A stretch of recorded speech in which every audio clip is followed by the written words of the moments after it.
devices set up there. And, let's talk about these Pokemon that we're about to see as we go into team preview. Maybe do a quick hair check first.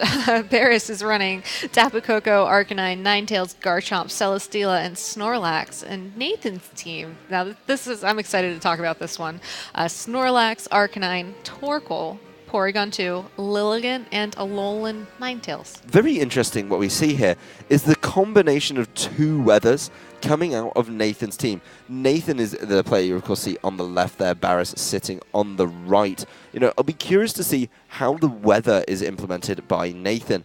Obviously, the Torkoal and Lilligant, as some dubbed it, the Lillicoal combination, is... Lillicoal? Yeah, it's a portmanteau of the two names. There's some. What are these people going to think of next? I don't know. They've come up with some wild nicknames and acronyms over the course of this year. But, if Lilligant comes, Torkoal kind of has to come with it too. But then if he leaves that overall combination at home, then he's really stuck with Ninetales, which is going to be awkward with the Porygon 2 and the Snorlax, which are very, very Trick Room orientated. So I'll be curious to see if maybe he brings the top four that you see on his screen. The Ninetales, though, a Pokemon that was ridiculed at the beginning of the season, coming along twice in one matchup. Coming along twice in one matchup, getting a lot of really favorable matchups in past regionals, doing, I think, a lot better than a lot of people expected back at the beginning of the meta game. Looking at Nathan's team, though, you don't usually see two weather setters on a team. You see one weather setter and then something to support it. But in this case, Alolan Ninetales doesn't really need a partner Pokemon to take advantage of that hail, but part of me can't help but wonder, is this an indication that Nathan will bring only one weather to a match? Is there ever a situation where he just lets Ninetales use maybe an Aurora Veil and then leave it at that? It's a very interesting combo. It's certainly curious how he's going to play around this. And I think we'll see in Game 1 how he intends to operate with this team. If on Game 1 he maybe... Curious would be doubling down on the weather and bringing Alolan Ninetales, getting Aurora Veil set up and using that to set up Torkoal. I think what we're likely to see, though, is that adaptation of the Trick Room mode coming out, especially with the Ninetales from Baris. Baris definitely has, I wouldn't say an advantage, but a unique way in dealing with the sun by being able to switch in that Ninetales of his own if he wants. It's not going to be a Ninetales on Baris' side, though. It is going to be a Ninetales from Nathan's side. So Nathan sending out that Ninetales and the Arcanine as his lead. Tapu Koko and Arcanine out on the lead for Baris' side of the field.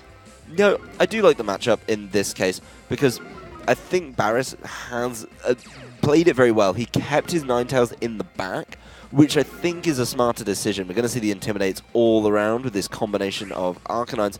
But Tapu Koko here, pretty steady, dealing some damage onto this Arcanine, especially with the electric terrain up.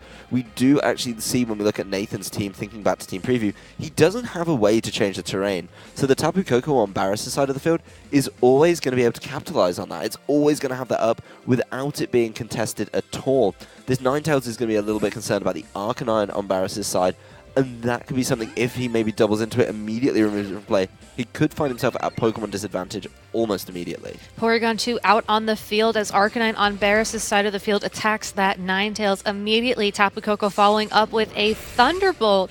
Arcanine hoping to break the focus sash, but Ninetales, if it's holding one, we don't know, as it survives that Thunderbolt and is able to use the Aurora Veil to boost the defenses of Nathan's Pokemon for the next at least several turns. And this, with the Pokemon he brings in being Porygon, looks like he might be trying to set up a Trick Room for something like a Snorlax on his side. This Aurora Veil is going to work similarly to, just bulking up everything on your team in reducing the overall damage that you take. So that could be very curious to see how that one shakes out for him. But it's good information for Baris, actually, as he heads towards Game 2 and maybe even 3, that the combination of Extreme Speed and Thunderbolt doesn't get the knockout on Ninetales. If there's going to be a Trick Room played, it most likely will be an attempt this turn. Snorlax out on the field for that. Ninetales, Tapu Koko switching out on Baris' side of the field thanks to the help of that Volt Switch attack. It's a little bit of damage down on that Porygon 2 on its way out. And Baris, seeing that Trick Room coming, sends in his Snorlax so that he's better prepared to deal with the twisting of the dimensions. Arcanine with the Flare Blitz into the Porygon 2. Porygon's just happy to shake that off, and no Trick Room. Instead uses Thunderbolt to target down that Arcanine. Well, this is the Porygon, the only thing on Nathan's team that can actually capitalize on this electric terrain with the Thunderbolt. It is interesting to see that he doesn't go for the Trick Room, though. Even though he brings in his Snorlax, looks like it's going to be the obvious play. He respects the fact that Baris has a Snorlax of his own, lets him show it before making that decision. Instead of going with a blind decision, he makes an informed decision on whether he should be setting up Trick Room or not. I definitely think that's a better play from Nathan, not immediately giving the Trick Room to the oncoming Snorlax from Baris. He does have to worry about Porygon 2 taking another 2 potential hits here. Porygon 2 is sitting just above half its health, which means it probably could get knocked out here if, I don't know, maybe there's a critical hit or something. It's putting him in a little bit of a rougher situation to maybe try and go for that Trick Room, but who knows? Maybe he feels like he doesn't need it right now. But hey, second Flare Blitz into that Porygon 2 leaves it at just below half of its health. Arcanine takes some chip damage, and Porygon 2 goes for the recover. So I think it's safe to say that Trick Room isn't really on Nathaniel's mind anymore. And Snorlax on his side of the field goes immediately for that Belly Drum, cuts its health in half, maximizes its attacks, and thanks to the help of that Gluttony ability and that Berry it eats in a pinch will restore its health almost back up to full. But Baris matches Belly Drum for Belly Drum, gets a little bit of a drum circle going here, and we get 2 Snorlaxes with a lot of attack power to contend with. The curious thing when I'm looking at this turn is how much Baris is focusing on this Porygon 2.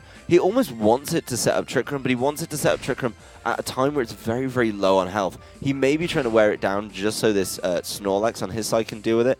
But these Snorlaxes are going to match up very interestingly. We saw Baris's did Belly Drum actually after Nathan's there, so that could be an indication that it's a little bit slower, or they are exactly the same. I'm not quite sure how that one shakes out for them, but it could be curious to see exactly how it pans out, especially if a Trick Room is coming into play.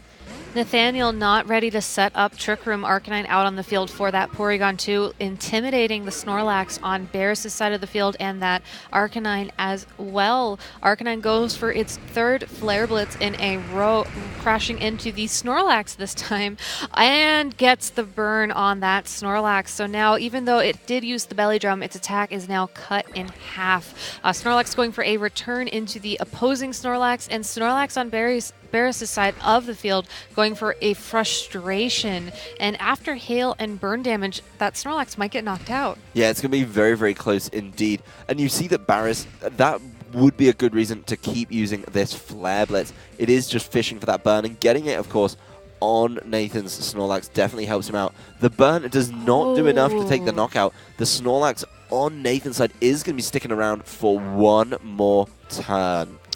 That is such a tricky position to be in, because if you're Baris, chances are you'll probably attack the Snorlax once, maybe with that Arcanine, just to ensure the knockout. But if Baris just assumes that the burn or the hail will knock it out, Snorlax could potentially go for something like Recycle and get all of that health back. Well, we do know that Baris has extreme speed on his Arcanine. We're going to see a move out of Nathan's Arcanine first, though. Close combat to knock out that Snorlax at the cost of Nathaniel's Arcanine's defenses. So no more Snorlax on Baris' side of the field, and judging by where this Flare Blitz is going, probably no more Snorlax on Nathaniel's side of the field as well. So just 2 Arcanine left standing at the end of this turn. Both players trading away their Belly Drum boosted Snorlax just because they needed to get it done. I think that's very smart play from both players, knowing that they got it set up, but neither of them was really in a significantly better position to try and capitalize on it. Of course, Nathan's was burned, but it just did so much damage. Now we've got the pair of Arcanines on the field, and without this, you know, we see why Nathan probably didn't want to set up Trick Room. Whatever he has remaining, you know, the Ninetales in the back doesn't want Trick Room set up, so maybe he was kind of aware that he needed to get a little bit more out of it. Porygon 2 out on the field for Nathaniel, Garchomp out for Baris. So with the reveal that Garchomp, we now know all the Pokemon that these trainers have decided to bring to this match. Yeah, and we do know, of course, that the last Pokemon from Baris is that Tapu Koko, so I think he's going to have to be careful about when he switches it in. The big thing for Baris, though, is that Tapu Koko is around for the Ninetales coming back from Nathan, we do know the Ninetales would beat this Garchomp pretty much one-on-one. So in this case, Baris could actually just sacrifice his Arcanine, give it up to something like the Porygon, and then be able to bring in Tapu Koko for free and just round out this game. Porygon 2 dodging the Rock Slide from that Garchomp, giving it the opportunity to Ice Beam that Garchomp this turn. Arcanine with the Flare Blitz into that Porygon 2. It does enough damage and recoil to itself, so we see it eat that berry in a pinch. It's holding that Aguav berry.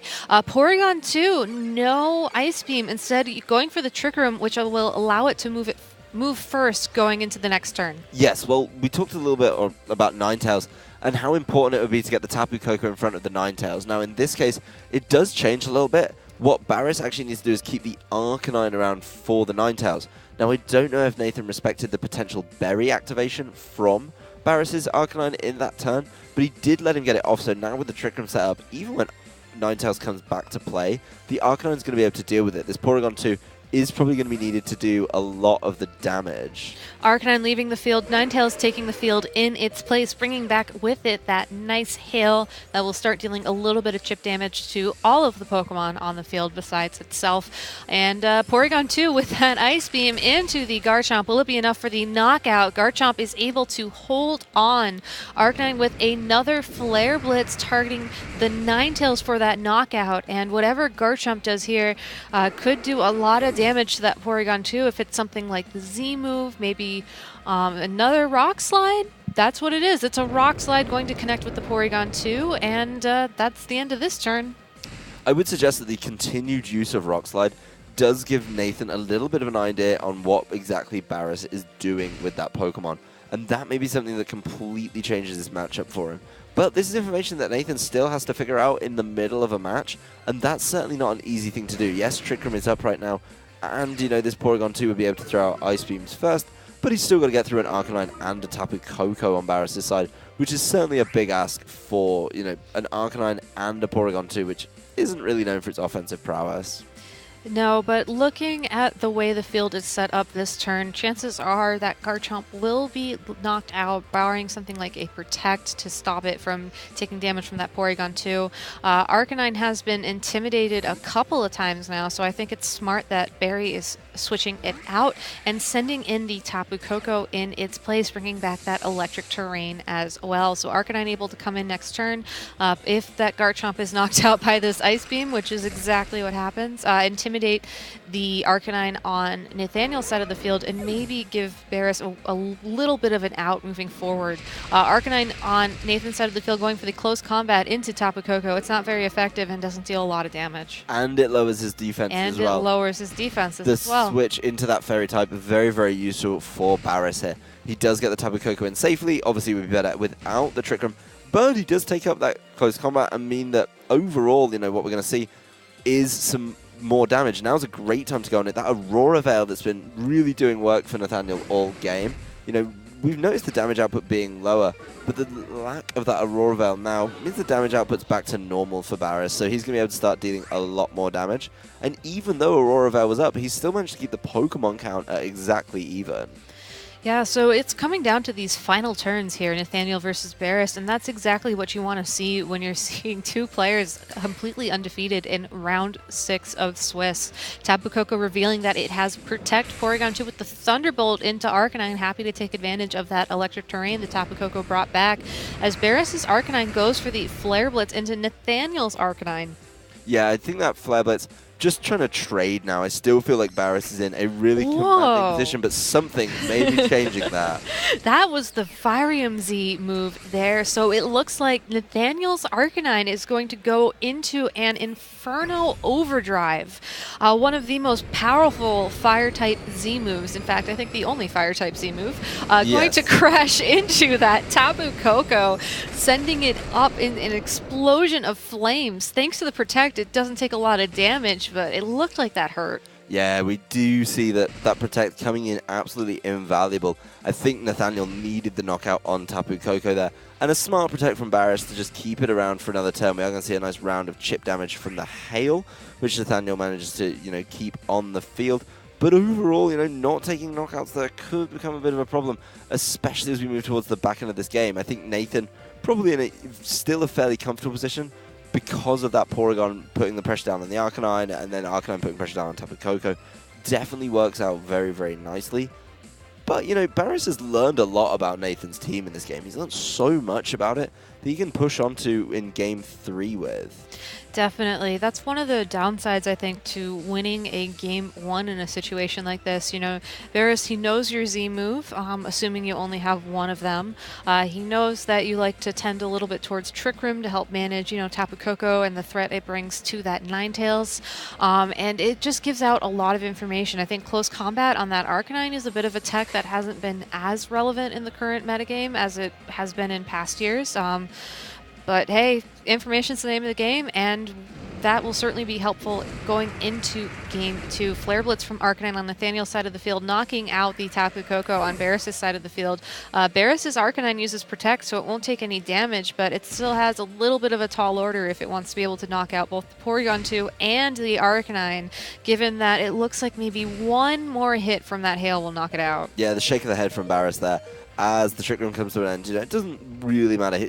We do know that Arcanine is very limited in its moves, not in really the offensive or the defensive and supportive moves, but, you know, the offensive moves, it's usually carrying just Flare Blitz. We're going to see a forfeit locked in from Baris, a quick shake of the hands between the players, and, you know, Nathan's going to go into Game 2 with a win under his belt. Baris there looking rather wistful about what happened in that game, taking all that information that he learned in and figuring out what to do with it in this game too.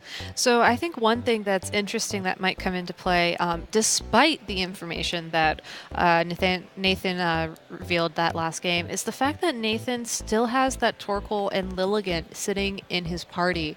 I know sometimes if a trainer decides to run a team that's sort of split like this, where you have two sort of interesting, maybe somewhat obvious modes, Game 1 you bring one, you win or you lose. Game 2 you bring the other, and hopefully, you know, just mixing it up that much is enough to sort of throw off your opponent. I'm not sure if it's relevant here, but Nathan certainly clicked in his Pokemon very quickly. Baris as well. Yeah, Baris, fairly confident. I think what Baris needs to look at in this game, something that we didn't touch on too much because we just saw reduced damage across the board. You know, we mentioned it when Aurora Veil came into play. But there was no real answer to that from Baris, and I don't know if he respected it enough. He kept going for attacks, and particularly when we saw the two Snorlaxes matching up, we didn't see the amount of damage that you'd expect from a Belly Drum boosted Snorlax. Baris, clearly seeing the value of Aurora Veil, does decide to just bring one of his own. If you can't beat him, join him. I was literally just about to say that. You stole my line. That's pretty much what I do. But no, the matchup here is another interesting one. The Tapu Koko on Baris' side of the field almost has to respect the Snorlax in this very weird way that he has to think about the potential high horsepower. There's not been an Intimidate down, and I don't know if he wants to switch out. There's the potential for a nice Volt switch that we saw before. You know, if he could get out and then do some damage to Snorlax on the way out, get Arcanine in, then a high horsepower into that slot would really reduce the damage because of the Intimidate. We're not going to see that to begin this game, though. Yeah, we're starting off this game with a bit of a dance. That Tapu Koko going for the Gigavolt Havoc thanks to its Electrium Z hold item. Going to target down one of these Pokemon on Nathan's side of the field and try and hope for a knockout. I would imagine he's targeting the Snorlax with that. Yeah, it's probably what he really wants to move. Oh no, not at all. No, he decides that that would probably be the better thing. But this Ninetales is immediately knocked out. There's no Focus Sash on this Ninetales, and I think that's a decision that we've seen from Baris in Team Preview, looking at some of the other Pokemon on his team. Snorlax takes that Blizzard pretty comfortably and uses this opportunity to try and set up for itself. I mean, going into this game, you mentioned, you know, not respecting the Aurora Veil and knocking out the Pokemon that would have set up Aurora Veil in one hit, in addition to giving yourself the opportunity to set up your own Aurora Veil against a Belly Drum Snorlax. Probably the play that Barry was looking for to sort of give it the respect that it deserves. Well, I think that play works very well. Ninetales are, of course, they're two Ninetales, and what we're going to see there is a really interesting matchup because they were probably matching together to see if the Ninetales on Baris' side went first, and then would be able, if there was a Focus Sash, to knock it out with that Blizzard, which wasn't going to be a problem. This Snorlax with Belly Drum could be a bit of a problem now, but Baris has two Pokemon to throw attacks at it with. It's got Tapu Koko boosted by the Electric Terrain, which is going to do significant damage, and then it's got Ninetales with the Blizzard. We've seen the Blizzard and the chip damage from Hail do a lot. Of course, if one brings it under half, it then gets to boost itself back up. and then with the berry, the hit points being boosted back up that it is, and then the potential high horsepower coming out could be absolutely great. Thunder from that Tapu Koko targeting down the Snorlax, and Snorlax using Recycle to restore its health. So Nathaniel not going to attack with the Snorlax this turn, but Snorlax moving before the Ninetales, who uses Roar to stop the Porygon 2 from using Trick Room. Yes, the Ninetales not moving reveals that it's got Roar. One of those moves that people have been adding onto Ninetales is kind of that coverage move. Now he's given it away, maybe something he wanted to save for a dire situation, but he doesn't want Trick Room to go up under any circumstance. He now has the option, if he can stick around, to even Roar out that Snorlax after all these boosts and recycles. Just get it off the field for now. So Baris giving up a very interesting piece of information, but it's absolutely paying dividends for him to do so. And that is such a cool tech on Ninetales. You know, we've seen Icy Wind on Ninetales, we've seen Aurora Veil, we've seen Blizzard, and now we can add Roar to that list. Thunderbolt from Tapu Koko missing the knockout on Arcanine, who's going to do a little dance of its own, that Inferno Overdrive. Not intimidated this time around, so should do an interesting amount of damage to one of these Pokemon. It should be doing a lot, you know, to see exactly where it gets the knockout. We did see it go into a Protect in the last game, so it did absolutely minimal damage, but with the no Protect on the Tapu Koko, it is a comfortable knockout. So Nathaniel there, you know, doing very well. Snorlax buying itself plenty of time here. Yeah, Snorlax happy to take this opportunity to use Recycle and get its berry back before it's scared off the field by that Ninetales, and the Porygon 2 is dragged right back out.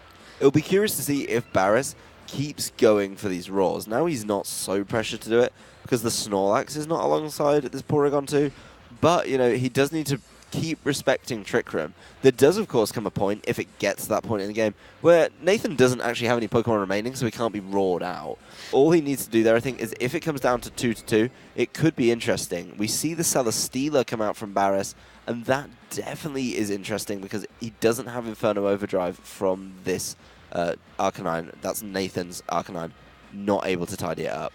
Yeah, and that's an adjustment from game one. We saw, you know, the Arcanine use that Inferno Overdrive game one. So why Barry thought, oh, that's a fire move Arcanine that has its Z move. Why bring the Celesteela? I'm assuming he has a great plan because who knows, right?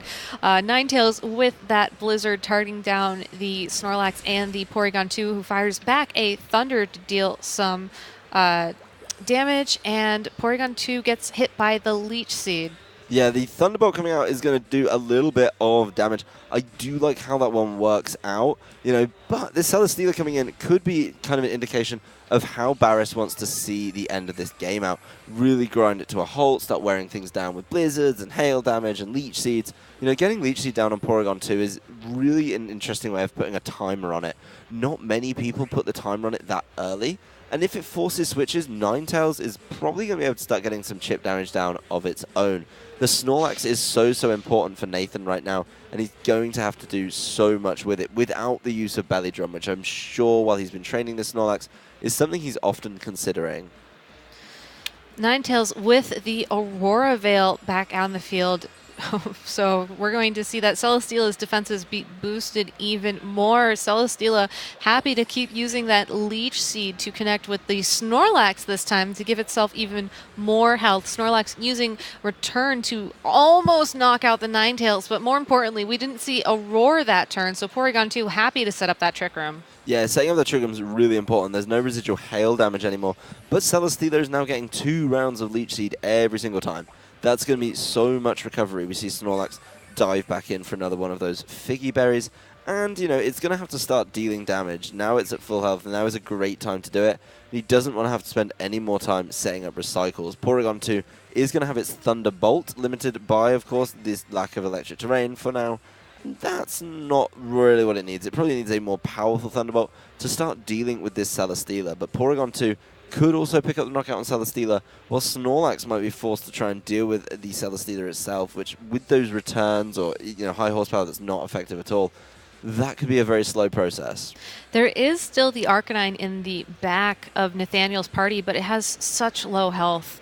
One has to wonder if it would even be able to attack that Celesteela before it getting knocked out. Celesteela revealing that it has Air Slash, attacking the Porygon 2 and getting the flinch. Ninetales using Roar on that Snorlax. So I guess Nathaniel gets the free switch in for Arcanine here. Doesn't have to worry about it taking any damage on that switch. Gets to intimidate the two special attacking Pokemon on the opposing side of the field. But if Celesteela can move before Arcanine this turn, Arcanine won't really have a chance to go for any sort of Flare Blitz or other move that will help its partners out.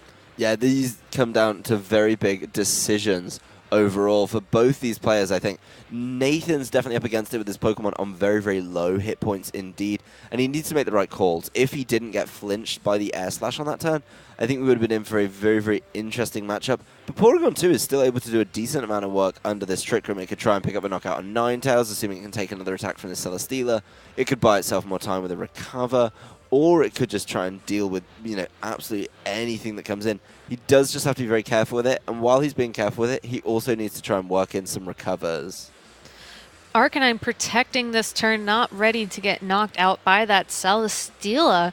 Celesteela going for the Air Slash again, targeting down that Porygon 2. Is it going to flinch again? It does. Ninetales with the Freeze Dry attacking the protecting Arcanine. So Celesteela is happy to pick up the rest of that knockout on the Porygon 2 thanks to the Leech Seed, and it's down to just the Snorlax and the Arcanine versus the Ninetales and the Celesteela on Baris' side of the field. Yeah, this is going to be really interesting to see how it pans out. Of course, he has Trick Room up, but this Snorlax has not found itself in a great position. It spent a lot of time bringing up its attack with the Belly Drum, but it's not been able to capitalize on it yet, and giving away that information that Roar is on the team is very interesting from Baris. I'm not quite sure if that's something he wanted to give up or he just felt absolutely compelled to give it up in this game.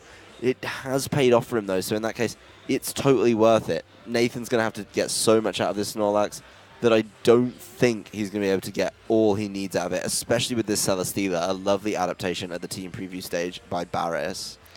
Well, we've seen a lot of Cinderella stories come out earlier today, so you never know. It is not over until it's over, and Snorlax using Belly Drum to give itself a bit of a motivation boost, boosts its attack back up. It still has that berry that it saved for later, so it's able to restore all the health that it just consumed thanks to that Belly Drum. Celesteela with a Air Slash, not going for a flinch this time, instead trying to knock out that Arcanine, which it does get, so it's just Snorlax versus these last two Pokemon. Celesteela gets the Beast Boost in its defense, and Ninetales with that Freeze Dry will target the Snorlax for a little bit of damage. Snorlax not taking any damage in that case, but seeing the defense boost come through out of Beast Boost on this Celesteela is really sealing up the game, in my opinion, in Baris' favor. It means he's going to struggle to deal with this Celesteela, and he does want to spend time using Recycle, which is not a premium use of his time. Well, it all comes down to whether or not this Leech Seed connects, which it doesn't. Celesteela dodging the Leech Seed, a second Freeze Dry from that Ninetales. I think if that Leech Seed did connect there, that Recycle would have been a waste of the turn, but Snorlax got a little lucky there, was able to dance around a bit longer, dodge the Leech Seed, and still be in this game. It's very, very close indeed, and he's worked in those Recycles very well. I think when Leech Seed comes down from the Celesteela, it immediately gets a whole lot harder for him. And without Trick Room support, Snorlax is just going to have to be very lucky that it doesn't take too much damage. Another Dodges avoid. It again. Snorlax with that return to finally knock out the Ninetales. Celesteela versus Snorlax. Celesteela's been a bit unlucky with those Leech Seeds. Snorlax... Oh, and there's the Garchomp. I completely forgot he was back there. Yeah, it is interesting. Garchomp is now free to Earthquake. That could be very, very interesting. It's probably going to be just trying to deal as much damage as possible. But, if Snorlax doesn't get knocked out, if maybe Celesteela plays it a little bit too safe, we could see Nathan swing this game back in his favor. The miss on the Leech Seeds has been very, very important. Missing two back-to-back is far from ideal. And it does give Snorlax a little bit of breathing room. You know, one thing I wouldn't be surprised to see here is the combination of a Rock Slide from that Garchomp, maybe an Air Slash from that Celesteela once this Leech Seed finally connects, and just try to, hope that you keep flinching that Snorlax so it's unable to use Recycle, so it's unable to attack. Sometimes if you're in a situation like this, hoping for those flinches is really one of the most consistent things you can do. Well, he has 2 moves that can flinch this Snorlax, so overall he's probably in ship shape to try and get that done every single turn. Just not allow Nathan to play any active, sort of aggressive turns in this game. Of course, if we do see the Snorlax go for attacks, if it catches things with this return, then it's going to be dealing a lot of damage. It's probably going to be taking knockouts. And I think on this turn, he needs to get through all of the attacks that are being thrown at him and get a successful return onto this Garchomp.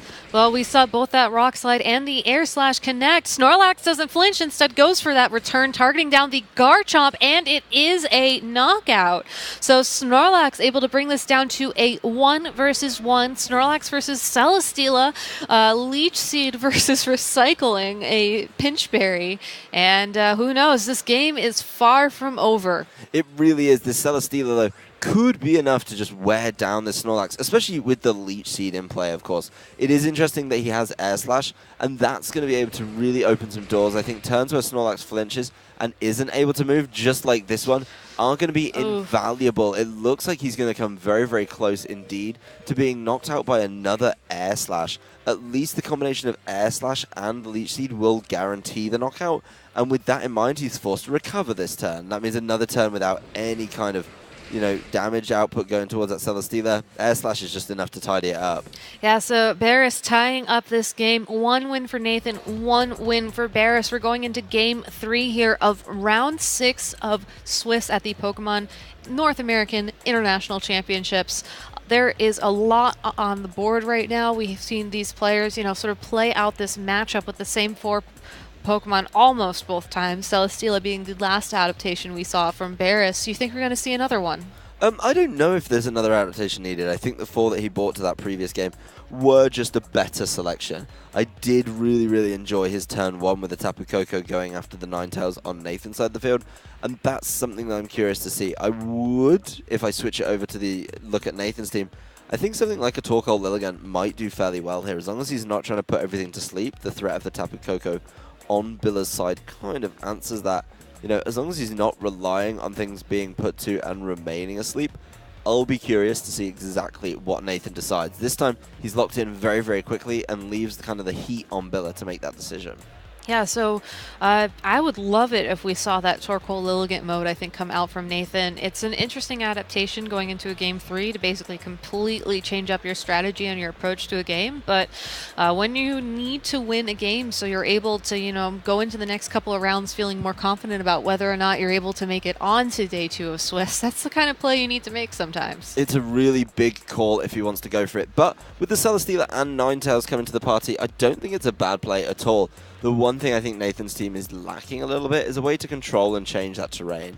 If you can control that, get rid of the electric terrain, get some stuff to sleep, then he'd be in slightly better shape. But without that, Bill is able to just lead with Tapu Koko every single time and doesn't have to worry about the sport in the slightest. Oh, here we go. Lilligant and Torkoal out on the field for Nathan. Baris sending in his Tapu Koko and his Ninetales combination. Nathaniel is switching it up. I think this is one of his kind of rolls of the dice towards the end of the game. With the electric terrain in play, though, nothing can be put to sleep by Sleep Powder, and that's going to make for a very interesting use of this Lilligant. It is getting the Chlorophyll ability through use of the Drought, thanks to the Torkoal, but of the way Bill has been playing it as well, I don't think he's going to have many turns of the Drought in play. He's probably going to have it switched up to something like the Snow Warning, bringing the Hail, with a nice switch in from the Ninetales, and even if we see something, coming out from Lilligant, probably not going to be too threatening to a Ninetales. Probably not, but, Lilligant, I think looking at Nathan's team building, he has that Thunderbolt on the Porygon too, so I think the Tapu Koko matchup is something that he's thought out. Lilligant goes for an after you, but it fails, and Eruption is unable to connect with that Tapu Koko. Eruption will connect with that Ninetales, though, and bring it down to its Focus Sash. So Ninetales will have at least one more turn to attack, and it uses Roar to send Lilligant out of the field, and in its place, Snorlax gets dragged in. No, I don't think that's going to be a great time at all. That after you failing, definitely helping out a little bit. As Tapu Koko now could probably just deal with the Torkoal rather comfortably. Ninetales in the same vein, might be able to try and sort of help out a little bit. Ninetales might want to switch around so Baris can get some different moves in that slot. Maybe get the Hail back up so he can try and get an Aurora Veil in play towards the end of the game. And overall, I think that's something that's going to be very, very important for him if he can get that into play. I'm curious to see what exactly this Tapu Koko is going to do this turn. I don't think Snorlax is going to get knocked out quite yet, so maybe an opportunity for Snorlax to try and set up a belly drum, and maybe an opportunity for the Tapu Koko to use its Z move and try and get a knockout on one of the two Pokemon that Nathaniel has on his side of the field. Another Gigavolt Havoc coming out from Nathaniel's side. And something I've noticed about Nathaniel's play, particularly in Game 1 and Game 2 as well, he's really lacking on Pokemon with the move Protect, I think. So, not all of them having Protect, and even if he has it, he doesn't seem too inclined to use it. Lilligant holding on, not knocked out by the Gigavolt Havoc. High horsepower from that Snorlax targeting down the Tapu Koko, and Ninetales goes for a second Roar, this time targeting that Snorlax, afraid of the belly drum, and Torkoal comes right back out onto the field. Well, I'm very curious to see exactly how Nathan kind of shapes up with this. Baris looks like he's trying to deal with things such as the belly drum. Let him set it up and then roar it out. He's trying to deal with that Torkoal Lilligant by removing Torkoal from play. But after he does that, he's not following up with anything too major. After he's roared away the Snorlax, he didn't try and guess one of the last two remaining, and then hit it with big damage. Tapu Koko protecting again, afraid of that Eruption. Lilligant going for a second after you. Torkoal happy to use the Eruption, this time able to successfully knock out the Ninetales. Yeah, it's going to knock out the Ninetales, and that's probably something he wants removed. It means it's not going to switch out. It's not going to have the opportunity to come back in and reset the weather here. Of course, getting moves out of your Torkoal is a little bit hard because of its speed stat. But in this case, you took a knockout on Ninetales. That's definitely something that Baris has been looking at using and really trying to capitalize on. Arcanine coming out on the field, intimidating that Lilligant and the Torkoal. Not going to help it out much, but more importantly, its typing, since it's a fire type, will not take as much damage from that Eruption. So after you, not as big as a threat. I believe we've seen extreme speed on that Arcanine earlier on in this round, so able to potentially knock out the Lilligant before it's able to use after you. Great Pokemon to be out on the field right now if you're Baris. We haven't seen, of course, the all of the moves that we've got on both sides of the field. But, I'd be curious to see if he just decides to try and take knockouts with this extreme speed. It's very, very good, of course. It does a lot more damage than the usual priority moves. And with that, Baris could swing momentum in his favor. While I'm looking at it on the board, though, this looks like a very essential turn in the game. And the player that makes the best prediction around this time probably going to take home the win in this series. Well, whether that was a prediction or not, Nathaniel's Torkoal Protect not going to take damage from that Tapu Koko, but extreme speed from the Arcanine will be enough to knock out the Lilligant. Yeah, well, this Torkoal is kind of left out to dry a little bit right now. It doesn't have the Trick Room option, or I should say it didn't have the Trick Room option, because Porygon 2 is only just arriving on the field. It now needs to set up Trick Room. It doesn't have the benefit of Torkoal potentially being able to stall out a turn with Protect, so it either has to fish for double Protect or just hope it doesn't get too readily knocked out. There's that Snorlax in the back as well that Nathaniel could potentially switch into, but then you run into the same problem where Snorlax might take enough damage to where it couldn't use something like that belly drum anymore to boost its attack. So maybe the best thing for this Torkoal right now is to stay on the field and hopefully survive the combination of that Thunderbolt and the Flare Blitz from the Arcanine. Torkoal holds on with just one health point, goes for the Eruption. Not going to do a lot of damage. That's probably the lowest damage roll you could ever possibly get with Torkoal. But more importantly, it's still around for one more turn as Porygon 2 twists the dimensions. Well, that might help out a little bit. The Sunlight did fade from play, so the attacks of Torkoal's fire typing are going to be a little bit weakened, but it's still going to have to start putting down some damage. It entirely depends on the moves on this Torkoal. Many people ran it with Heat Wave, which would knock out Tapu Koko and then get Arcanine, a little bit weaker. But at the same time, you're really limited in what you can do here. And Porygon 2 facing off against the Arcanine is definitely a slower one. Well, Torkoal not ready to reveal whatever other attacks it's brought quite yet. Instead switches out and Snorlax takes the field in its place. Tapu Koko decides it needs a little bit of a change of scenery as well. And Celesteela takes the spot for it on Baris' side of the field. Porygon 2 with the Thunderbolt to target down that Arcanine. Gets the Paralysis, which will lower Arcanine's speed. It will cut it in half exactly, as Arcanine with the Flare Blitz will target down that Snorlax. So thanks to the Paralysis, we might be seeing this Arcanine move a little bit sooner than it otherwise would in the Trick Room. We most certainly should be. This is going to be moving maybe even close to first. I think it definitely moved before the Porygon and after the Snorlax here. We did see the Celesteela as well was moving before the Porygon in Trick Room. So I don't think Baris is too concerned about it at all. He manages to get his Pokemon in to sort of capitalize on it. This Snorlax doesn't have the best kind of use right now. Doesn't have the moveset for it. The Celesteela in particular needs a lot more help. Arcanine protecting this turn, not ready to deal any damage quite yet. Instead, goes for the high horsepower. Oh, excuse me. Snorlax goes for the high horsepower into that Arcanine. Porygon 2 with the Thunderbolt attacking that Celesteela to end the turn. Yeah, getting a bit of damage down on Celesteela there is very interesting. Shows that it's a very, very bulky Celesteela. And the Arcanine, still sticking around. It's still not removed from play. That's something that's going to be a problem. I think Nathan really needs to get a little bit more out of this Snorlax, but I don't know if he has the time to set it up. I'm not sure either. The Celesteela on the field will probably be happy to give it some time, but then we might end up in a situation like we were in Game 2, where those air slashes and those flinches will start coming into play. It's really kind of a precarious situation to be in if you are that Snorlax. Arcanine leaving the field, Tapu Koko coming back in its place and bringing back with it the electric terrain to potentially boost the power of that Porygon 2's Thunderbolts. So an interesting play there. Baris probably wanting to save that Intimidate, but Tapu Koko dodging the high horsepower. Celesteela connecting the Leech Seed with that Snorlax. Porygon 2 with the Thunderbolt will wrap up the turn, targeting that Tapu Koko. Well, the Tapu Koko coming back in means that Thunderbolt's doing a little more damage because of the benefit of electric terrain. Definitely going to help out in this Porygon 2's quest to slay this Celesteela. It's going to be slow and steady, especially with the recovery from Leech Seed. But overall, it certainly helps out a little bit. It's got to be something Nathan might cling on to try and see out the back end of this match. So the Arcanine and the Celesteela are the last two Pokemon on Baris' side of the field. The Intimidate will certainly give Arcanine maybe a chance at surviving the high horsepower if it connects the next turn.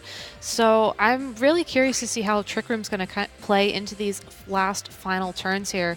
On the one hand, I would think that Baris might want to try and stall out the Trick Room, maybe get Celesteela moving first so it can use Leech Seed on that Porygon 2 and start trying to flinch things. But given the fact that Arcanine is paralyzed, it's almost like the Trick Room works just as well as it is working for Nathaniel as it does for Baris right now, barring, the chance of being fully paralyzed and not moving.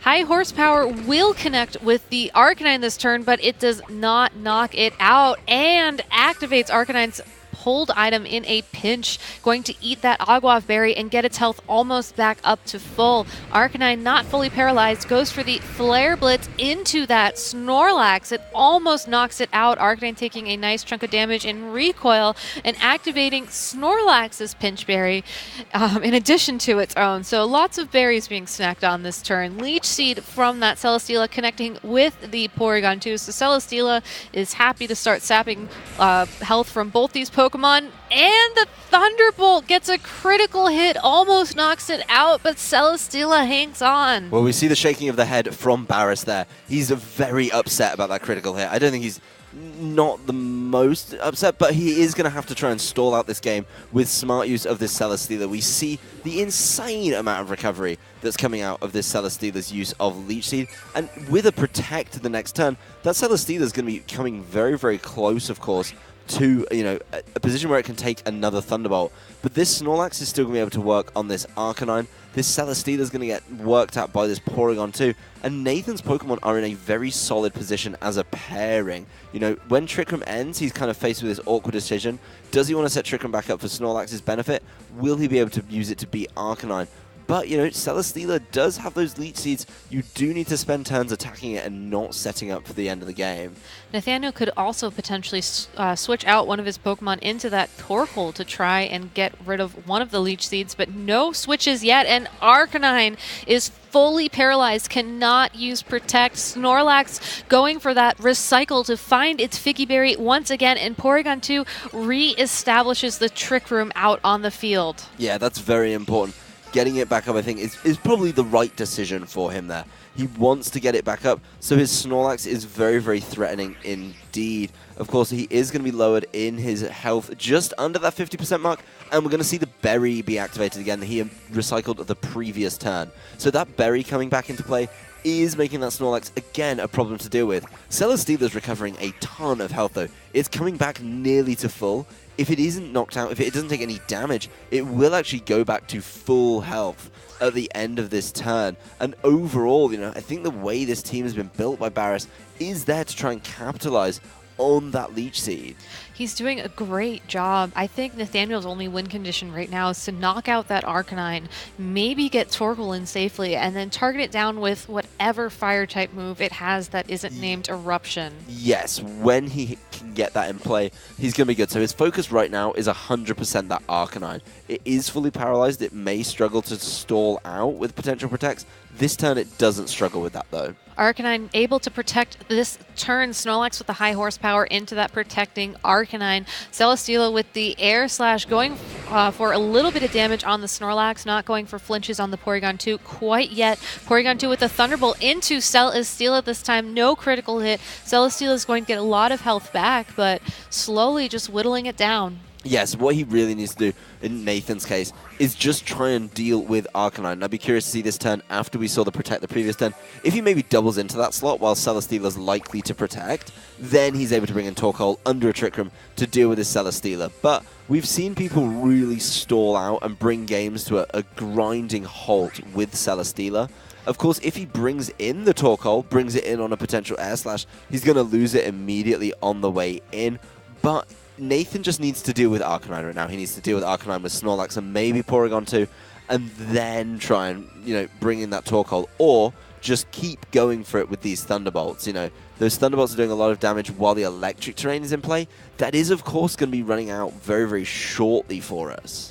Snorlax with the return connects with the Arcanine, but Arcanine not knocked out. Flare Blitz might do enough damage in recoil, though, to knock it out, depending on how much it does to that Porygon 2. It's going to be close, but Arcanine has at least one more turn on the field. Air Slash from Celesteela into the Porygon 2 as well, but Porygon 2, no flinch, no knockout. Thunderbolt into the Arcanine for that knockout. Well, this comes down very, very interestingly. The Celesteela doesn't go for Protect, does manage to get some damage down and recover its health with leftovers and a double portion of Leech Seed, of course. Baris probably going on the offense to make sure that when that Torkoal comes in, it doesn't come in and stick around. It gets immediately removed from play. We are going to see one more Leech Seed, this time on the Porygon 2. It is enough to knock out that Porygon 2, and that could be very, very important for Nathan. This Snorlax is going to be the slowest thing on the field.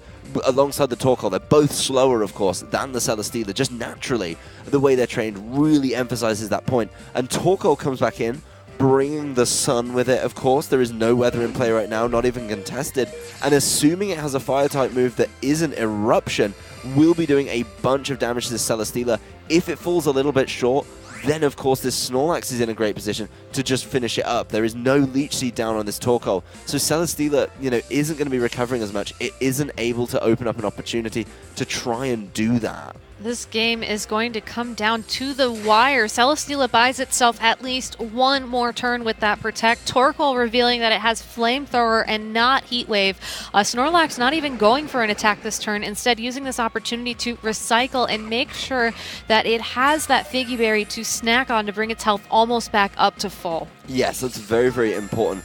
We are going to see, you know, obviously Celesteela get all the way back up to exactly 100% of its health. Get a little bit of recovery off this Snorlax, keep it weak, but a smart turn by Nathan there. He knows that his Torkoal is going to be able to do the business, and his Snorlax, if that Torkoal does for some reason get stalled out by the Celesteela, then of course it's going to be done. Celesteela looks for the double protect. Goes for the double protect, and it gets it. This is the last turn of Trick Room. This is the only way out. It's the only way out for Baris. Snorlax uses Recycle to get that Figgy Berry back, but Baris now, Celesteela will be moving first in the next turn, will have the opportunity to try and flinch that Snorlax or flat out knock out the Torkoal if that's the direction he decides to go in for this battle. Yeah, these players really went for it in that turn, but that was the only way out. Baris, knowing it was the last turn of Trick Room, the double protect, the infamous double protect, coming through for Baris at that very last minute. Torkoal knows it's in trouble right now. He's not even able to set up Trick Room, so he needs to start getting some damage down. Torkoal with the protect, heavy slam into the Torkoal, and Snorlax maximizing its attack with a belly drum. It has that berry on standby. It's ready to take this Celesteela head on. Yeah, well, we see Nathan establishes that Torkoal isn't going to be able to win this match. He may have saved it for later, but it's not going to save him in this situation. So Snorlax, what it goes for here, does work in that belly drum. It's probably going to have to start working in another Recycle, but now it's maximized its attack. It becomes a very, very, very interesting matchup indeed against this Celesteela. It's doing so much damage. We actually see, Snorlax may be able to do it. It is, of course, limited to return, which is a not very effective attack, but it's going to be doing so much to Celesteela every single turn. It could come close. Nathan may just have to put all his eggs in the Snorlax basket, maybe try and find a very odd opening where Baris ignores the Torkoal just to, go for it. It doesn't look like that's what he's going to do. He's going to play it safe and get rid of it. Celesteela happy to get rid of that Torkoal and remove the threat of those flamethrowers from the field. Gets a Beast Boost as well. It gets that Beast Boost in defense. So Snorlax return won't be as potent thanks to that. It brings it down to just above half of its health. Happy to take that leftovers. Happy to take that Leech Seed. This is such an incredible match. It's going down to the wire. There's only seconds left. Yes, we are going to see a very interesting matchup. If you look right at the bottom of our screen, we're very close to time. We're not 100% to the timer that the judge on that table has. We're going to be keeping updated in our ears to make sure we know exactly what's going on. But with that Beast Boost coming through in defense, it looks like Baris is actually going to be able to tidy this one up. The Air Slash is going to get some flinches. Snorlax just isn't able to do enough. It is going to have to spend a lot of time, buying time, working on the Recycles. Well, it gets this first Recycle, finds that Figgy Berry, immediately chows down on it to bring its health back up, but Celesteela happy to just keep taking some of that health as its own. Yes, Celesteela's going to be covering with both leftovers and a Leech Seed every single time. So Nathan's helping his Snorlax out, giving it some health back every single time, but it's just losing it to Leech Seed. We did see as well, even the return after the belly drum isn't doing more than 50% to this Celesteela. Now Celesteela, with the combination of Leech Seed and leftovers, is recovering enough so every 2 turns, it's barely losing out on health, and it's almost awkward for Nathan to try and activate this berry. He doesn't get to use it as easily. This Celesteela has been sticking around at full health for the majority of this game. It's been sat here for turns and turns and turns, and now it's at full health. It's able to start wearing it down even quicker with Air Slashes. Those flinches are going to slow things right down. No flinch this turn. Return from the Snorlax, able to connect with the Celesteela and bring it back down to just about where it was a couple turns ago. Yeah, it's very, very close, but we've seen a couple turns of Protects. Gonna bring it very close indeed. This Snorlax is losing health over and over again. This time, after it loses health to the Leech Seed, it actually doesn't have a berry, so if he wants to win this game, as the timer comes in and as we approach the +3 turns, a slightly newer edition this year, if he spends a turn trying to set up with the Recycle, he's not going to get any damage out. He's going to just keep losing health to this Air Slash, which may even flinch. There's the flinch. Snorlax unable to attack, unable to recycle. It's going to be close. It looks like with the help of that Leech Seed, one more Air Slash will be enough to knock out that Snorlax and give Baris the win, able to move on to round 7 of Swiss undefeated. Yeah, what an amazingly close game. Nathan can't believe it, but I think Baris, as soon as that time got called, we hit those +3 turns, secured himself. Once he got rid of the Torkoal with that double protect, he was just in such a good position to make this play and win this game. Nathan coming so close. He had that Trick Room, and this is the downfall of the Trick Room teams. It's so difficult to capitalize on that Trick Room against a player like Baris, who knows how to stall it out. The headsets are off, the handshakes are in, and I think these players are just waiting pretty much to, round out this game.